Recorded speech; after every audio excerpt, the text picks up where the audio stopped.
నన్నెవడు ఇంటికి కూడా పీకలేడరా.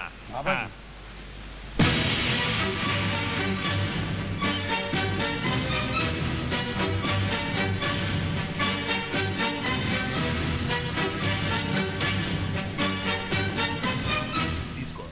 ఏంటిది? డబ్బు. అయ్య బాబాయ్, అది మాకు తెలుసు బాబాజీ. ఎందుకు? నా బిడ్డను కాపాడావు కదరా, అందుకే ఉంచుకో. అందుక కానీ అది కూలి పని కాదుగా. అయితేనే నేను ఇస్తున్నా, తీసుకోయిందా. నాకు ఎవరికి ఏది ఊరికే ఇచ్చి అలవాట్లేదు. అరే సేమ్ టు సేమ్, నేను ఎవరి దగ్గర ఫ్రీగా తీసుకున్నా. రానా? చెప్పండి. పోనీ ఇది నీ జీతంగానే తీసుకో. జీతమా?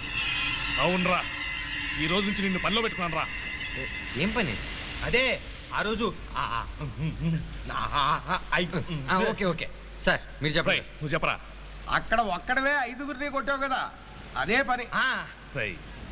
నువ్వు ఆ రోజు కాపాడింది నా బిడ్డను కాదురా, నా ప్రాణాన్ని. గజ, ఈ రోజు నుంచి వీడు నా కుడిభుజంరా. నా రెండో కొడుకు.